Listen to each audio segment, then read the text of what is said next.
Hello, good morning. எப்படி இருக்கீங்க? உங்களுடன் பேசிக்கொண்டிருப்பது உங்களின் சித்ரா பாலசுப்ரமணியன். பக்தி யூடியூப் சேனல் வழியாக நான் உங்கள்கிட்ட பேசிக்கிட்டு இருக்கேன். இது வரைக்கும் நம்ம சேனலில் 250 வீடியோவுக்கு மேலே நம்ம போட்டாச்சு. எல்லாமே ஆன்மீக வீடியோக்கள் தான். ஏதாவது 1-2 வீடியோவில் நான் என்னை பற்றி சொல்லுவேன். ஏன்னா நான் கிட்டத்தட்ட 17 நாவல்கள் எழுதி வெளிவந்துள்ளது. நூற்றுக்கணக்கான சிறுகதைகள் எழுதியிருக்கேன். அதில் தினமலர் சிறுகதை போட்டியில் 2 தரம் பரிசு வாங்கியிருக்கேன். குங்குமம் நடத்திய போட்டியில் பரிசு வாங்கியிருக்கேன். மயிலாப்பூர் ராமகிருஷ்ண மடம் நடத்திய சிறுகதை போட்டியில் பரிசு வாங்கியிருக்கேன். என்னை கௌரவிச்சிருக்காங்க. இதை தவிர மாண்புமிகு முன்னாள் ஜனாதிபதி அப்துல் கலாம் அவர்கள் எனக்கு நேரடியாக லெட்டர் எழுதி என்னுடைய ஒரு சிறுகதை மனிதர்கள்ங்கிற தலைப்பு அதை பாராட்டியிருக்கார். நான் மத்திய அரசு பணியிலிருந்து ஓய்வு பெற்றிருக்கேன். இன்றைக்கி ஒரு சின்ன மாறுதல். நான் நிறைய கதை எழுதியிருக்கேன்னு சொன்னேன் இல்லையா, அதில் என்னுடைய அலுவலகத்திலேயே முத்தமிழ் மன்றம் அப்படின்னு தமிழுக்காக ஒரு மன்றம் இயங்கி வந்தது. அவங்க மாதம் முத்தமிழ் முரசு அப்படின்னு ஒரு பத்திரிகையை வெளியிடுவாங்க. கிட்டத்தட்ட 2004ஆம் ஆண்டு வாக்கில் அந்த முத்தமிழ் மன்றம் உருவானதுக்கு ஒருவர் காரணம். அவர் டாக்டர் கேடி சந்திரசேகரன். என் மேலே ரொம்ப பிரியமாக இருப்பார், அன்பாக இருப்பார். அவர் சொன்னார், பாலசுப்ரமணியன், நீங்கள் நிறைய வெளியில் எழுதுறீங்க, ஏன் நம்மளுடைய முத்தமிழ் முரசுக்கு நீங்கள் ஏன் சிறுகதையெல்லாம் எழுதக்கூடாதுன்னார்.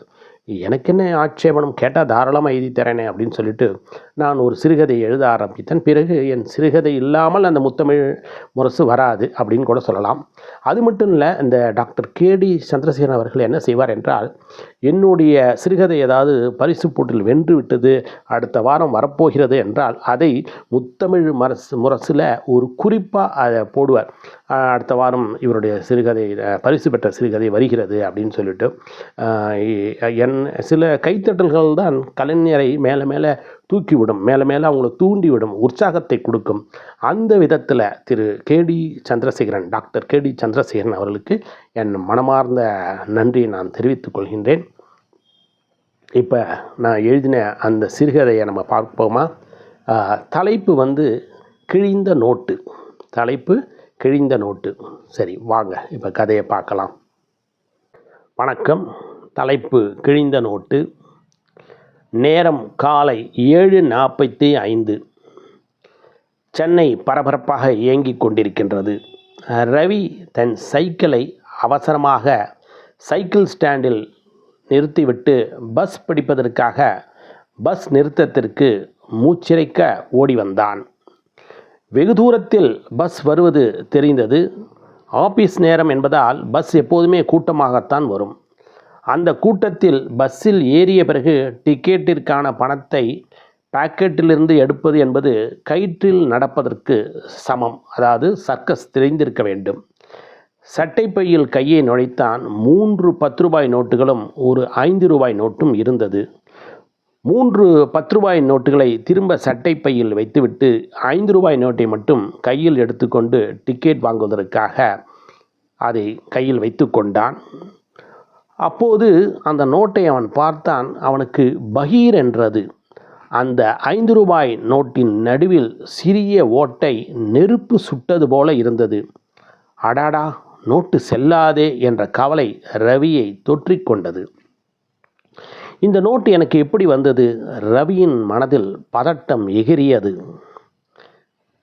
நேற்று இரவு மளிகை கடையில் 50 ரூபாய் நோட்டை கொடுத்து வெல்லம் வாங்கினேன். மீதி பணத்தை வாங்கிய போது நான் ஏமாந்து விட்டேனா? ரவியின் மனசு குழம்பியது. இந்த நோட்டினை எப்படியாவது பஸ்ஸில் கண்டக்டரிடம் மாற்றிவிட வேண்டும் என்று ரவி தீர்மானித்து கொண்டான். ரவியின் இதயம் படபடக்க ஆரம்பித்தது. பஸ் வந்தது. தவிப்புடன் பஸ்ஸில் ஏறினான். படிக்கட்டில் நின்று கொண்டான். கண்டக்டர் கூட்ட நெரிசலில் அல்லாடிக்கொண்டு பயணிகளுக்கு டிக்கெட்டை கொடுத்து கொண்டிருந்தார்.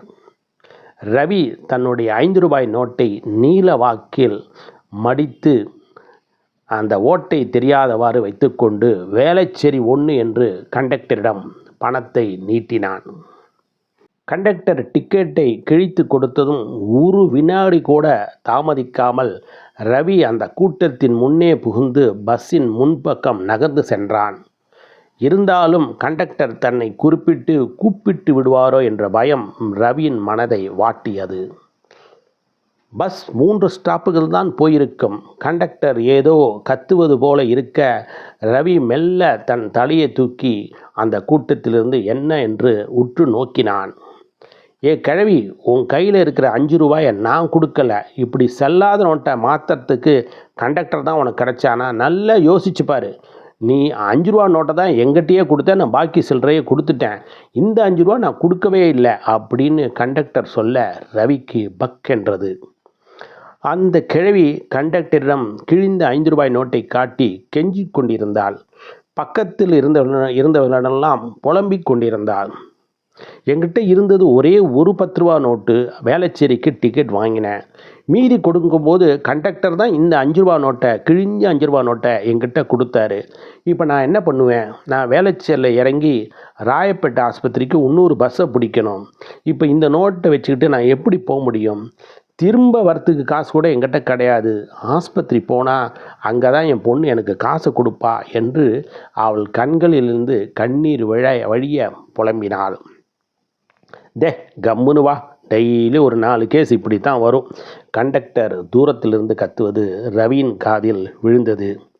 கிழிந்த புடவையில் தன்னை மறைத்திருந்த அவள் கண்டக்டரை பார்த்து ஏதோ சாபம் விட்டு கொண்டிருந்தாள். ரவிக்கு இதயம் கனத்தது. தான் தவறு செய்துவிட்டோம் என்று புரிந்தது. மெதுவாக அந்த கிழவியிடத்தில் சென்றான். அம்மா, அந்த நோட்டை கொடு என்றான். தன் பாக்கெட்டிலிருந்து 5 ரூபாய் சில்லறையாய் எடுத்து அவளிடத்தில் நீட்டி அந்த 5 ரூபாய் நோட்டை கொடுக்குமாறு கேட்டான்.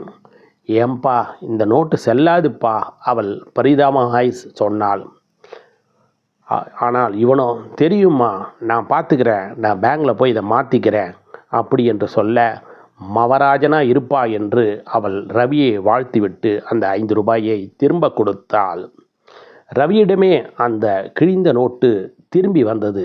ஆனால் ரவியிடம் நிம்மதியும் திரும்ப வந்தது. உங்களின் சித்ரா பாலசுப்ரமணியன்.